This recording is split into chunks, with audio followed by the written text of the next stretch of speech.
the whole thing of it is to tell your body no. You know what I mean? You're telling it no. You're telling it, you're not gonna rule me. You want to eat, and I'm telling you no. That's what basically what it is. Now, the other benefits, what like there's a spiritual food when you read the word, which we should do if you fast, right? Yes. But what we're talking about here is, like I said, what good does it do if we restrain from eating food, but we don't change our character? You know what I'm But saying? that's supposed to come along with changing our character. If we get full of the Spirit of God, or God deals with us and convicts us. I mean, if we're not sharpening the word before our eyes and our ears, hearing the word of God produces faith, we really have no, I'm not gonna say chance or anything like that, but it sure will help our walk. Yeah, definitely. Yeah, I agree. But like I said, I'm just, what I'm sharing right now here, see, sometimes we have to hear what the word says. We have to hear what because like I'm telling you, I mean, if we don't, okay, let's say for example, let's say sometimes people don't read as much or they don't understand as much, right? And so they have to hear it. You know what I'm saying? They have to hear it. So, yeah, some people, they're good on their own. They can just read, they can fast, they can get it all by themselves. But corporately, there's got to be some changes in the way we talk. You know what I'm saying? Oh, yes. Yeah. So that's why I'm mentioning it because, yeah, that's what I felt God was saying this hour is. It's like I said. I mean, I really had a question. You know what I'm saying? Like, you know what I mean? What happens behind closed doors? Because with some fasting, honestly, what fasting does is it brings these things out. Did you know that? Yeah. It brings it out. You know what I'm saying? So, I just felt God wanted me to share, to remind, that He wants us to be a holy people. Mm-hmm. That this is the reason why He drove the inhabitants out, right? Let me see here. There was something I was trying to find. It's like a mirror, right? We're supposed to have that reflection of who we are. Not before God actually. Yeah, let me find something here. Let's go to. The next thing I want to talk about is this. Okay, look. So the inhabitants, right? The inhabitants of the land of Egypt, the Egyptians, was where they were prisoners, right? You guys know this? You guys know that? Yes. Okay, because it was Moses that was raised up to deliver the people out of Egypt, right? Amen. He was going to take them into Canaan, and he said, "You're going to drive Canaan, the Canaanites, out." So what they did in the natural, we do in the spiritual. So whatever inhabitants that are in us that's perverted, sinful, foul, we got to drive it out, right? So now, what were some of the things that the inhabitants of Egypt and the inhabitants of Canaan did that caused God to displace them or to have them driven out in the first place? See, there's things that they did. Because remember, now he said, we read a moment ago, he says, "You shall not do as the Egyptians where you dwelt, and you shall not do with the inhabitants of Canaan, which the land I'm giving you, what they do." You're not going to do what they do, and you're not going to do what they did.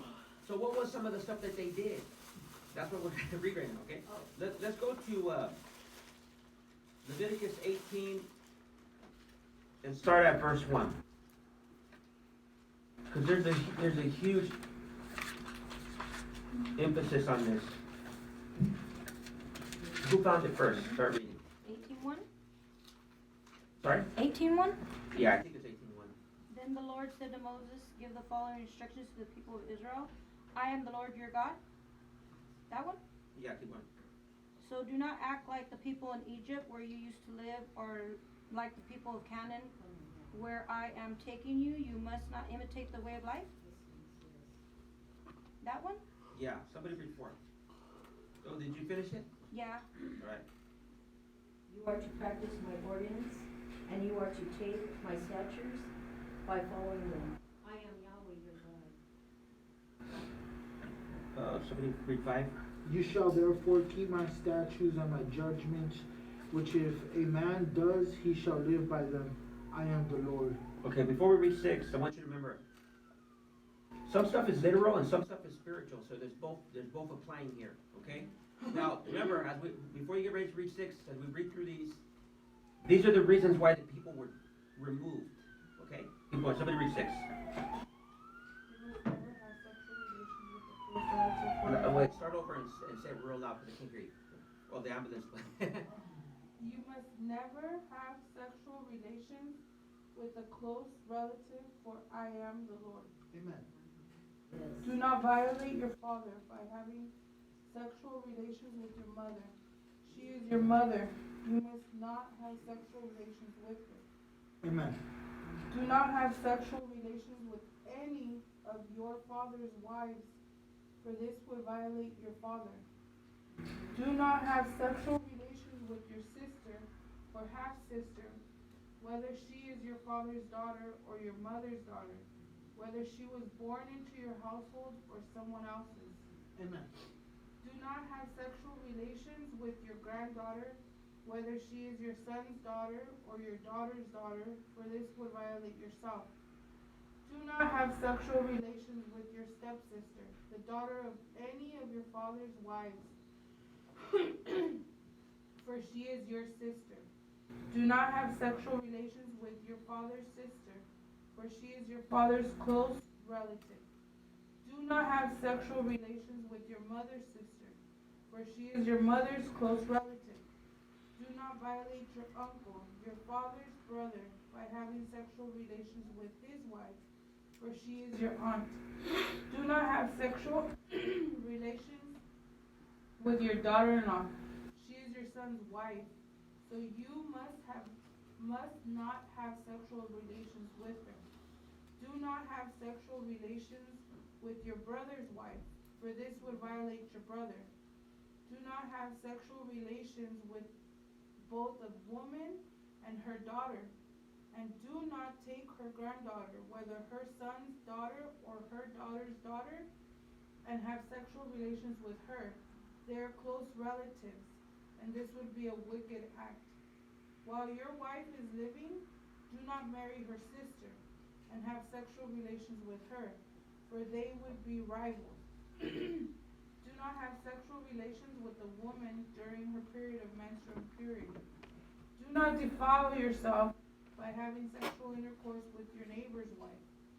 Do not permit any of your children to be offered as a sacrifice to Moloch, for you must not bring shame on the name of your God. I am the Lord. Do not practice homosexuality, having sex with another man as with a woman. It is a detestable sin. A man must not defile himself by having sex with an animal, and a woman must not offer herself to a male animal to have intercourse with it. This is a perverse act. Do not defile yourselves in any of these ways, for the people I am driving out before you have defiled themselves in all these ways. Because the entire land has become defiled, I am punishing the people who live there. I will cause the land to vomit them out. You must obey all my decrees and regulations. You must not commit any of these detestable sins. This applies both to native-born Israelites and to the foreigners living among you. All these detestable activities are practiced by the people of the land where I am taking you. And this is how the land has become defiled. So do not defile the land and give it a reason to vomit you out, as it will vomit out the people who live there now. Whoever commits any of these detestable sins will be cut off from the community of Israel. So obey my instructions and do not defile yourselves by committing any of these detestable practices that were committed by the people who lived in the land before you. I am the Lord your God. Okay, so basically we're saying, see, I just wanted to kind of explain, because I never went through these, but like, these are the reasons why he drove them out. This is why he took them out and was placing them, and he said, you need to drive these things out. So I just thought it was good to read it. You know, these are the very reasons, these are the things that God didn't like. Now, I just felt led to read that. You know, regarding the fast, we've been praying and researching on it, because I don't want to just do like any old church has done. See, a lot of people do that. Well, let's just do the Daniel fast, but it has nothing to do with God. It just has to do with just, we're just doing what the next people did. We want to see what the Lord tells us to do. But until then, I feel he's telling me this. Look, it is not just food, it's our attitudes. Yes. Look, like Anna was saying, look, she doesn't mind me giving this example. She has a neighbor at work, and I told her, you know what? I said, why don't you just do this? Or why don't you just do that? And she had to go through the process, and she's like, at first she was like, no, I'm not. No, I'm not going to do it. No, I won't do it. She refused, right? So a different type of fasting is dying to that and doing what you don't want to do. Amen. Because you're still denying yourself. See, Amen. religion says, no, I'm not going to eat anything. I'm righteous this way. I'm getting revelation. Yeah, that's true. We do. But let's see you do something you don't want to do. Let's see you tell your flesh, humble yourself and do this. Because all we're really manifesting sometimes is stubbornness. Come on. And if we ever find a phrase in us that says, I won't, listen to it. Just listen.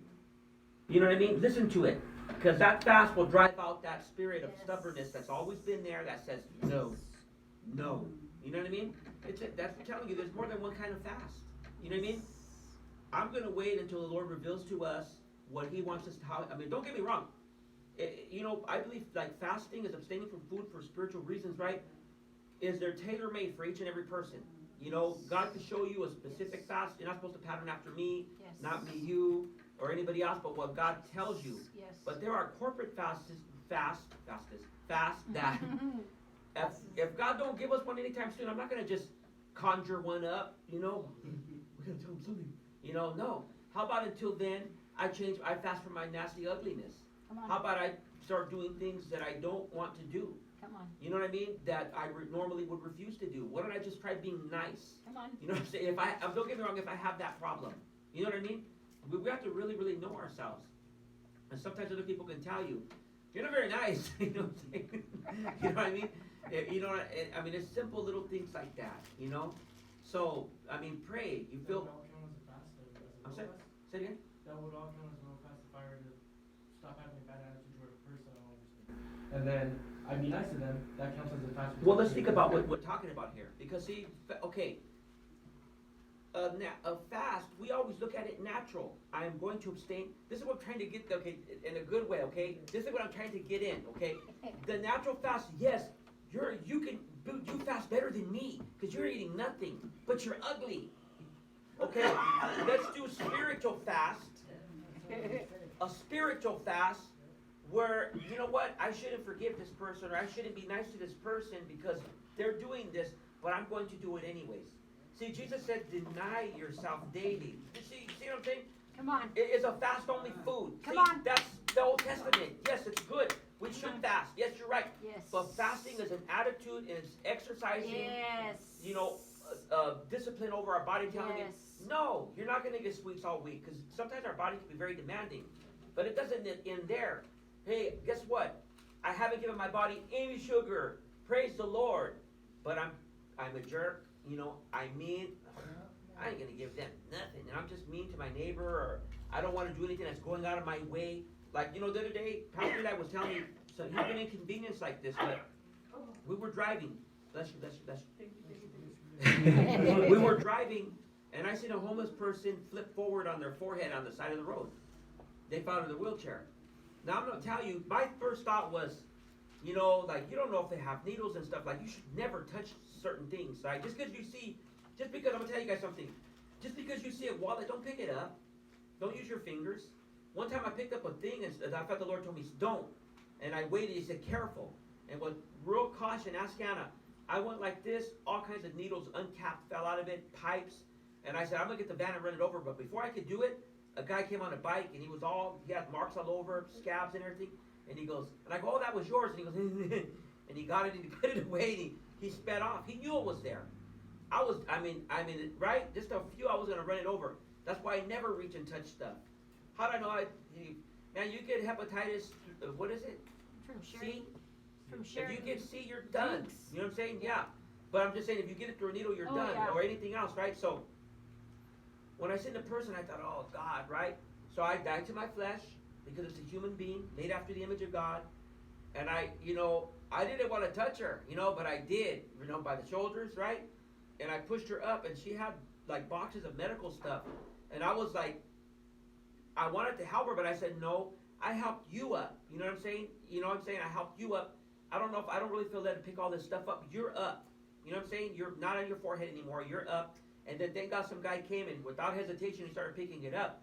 But I thought God told me don't pick up her stuff because it was a lot of medical stuff like catheters, bags. You didn't see because you were in the car, but like you know what catheters are? Bags, paraffin, like some kind of paraphernalia for this kind of stuff. I did not feel led to touch it. But I, like I said, that's an act of going out of your way. I could have just kept moving, right? You should be very, very careful what we do and what we touch, So, like I said, there's the natural, praise God. Fasting is good, and I think that we should pray. If God tells you, look, I want you to abstain from this or that because it's going to help you to overcome something. Because that natural, what you're talking about, is good because it can help us overcome the meanness, or the unforgiveness, or all that stuff. It can help it, like you're talking about. But at the same time, there's also too the denying of my flesh. It's not just does not just consist of my stomach, is what I'm trying to tell you. Denying my flesh is not just denying my stomach. That's only right. one thing. Jesus said it's not what goes into a man, but what comes out that defiles him. You get it? Because they were telling him that, hey, we don't eat that, we don't touch this, we don't drink that. He said, it's not that. See, Jesus himself told him, it's not that. That's right. You could fast for the 40 if you could. He said, but you're still, what's coming out of here? That's why I was saying it earlier. Yes. See, there's a reason why I was saying it. Yes. I'm not just saying it because I have nothing better to say. Go ahead. I'm So sorry. when Jesus said, what comes out of the mouth is the foul, does that relate to the scripture, for I enjoy the fruit I eat thereof, for the power of life and life in the tongue? It's related to James where it says that and it's in the Old Testament, that you're going to eat what you say, and it's, so we got to be careful what we talk about. But I'm just saying is, understanding he's called it, the reason why I was talking about it was he's called us to holiness, right? This is where in churches where you hear this stuff, hey, remember, watch your language. You know what I'm saying? I feel the Lord's telling me, remind them, watch your language. We're a whole new year now. You represent God, so they're not the. How are we gonna sound like the world? I'm not saying you guys all cuss here. Don't get me wrong. This is a reminder. I'm not saying. Remember I was saying earlier. I'm not picking up. Hey, you guys are all cussing. Remember I said it when the first thing I said, Eli, right? I do not feel that it, but God says, hey, it's like a father reminding his children, hey, we don't want to live this way. He brought us out of that. Look, let's not do as the inhabitants of that. Look, they all go to the smoke shop. Should we go to the smoke shop? You see, it's the same thing, right? Hey, they all talk a certain way. Should we talk that way? The world, they do fast, but maybe they're not doing the kind of fasting that we're talking about here. We're talking about denying our flesh when it's justified. That's right. When it demands rest, and we tell it, no, we need to be inconvenienced right now because I'm going to tell you no.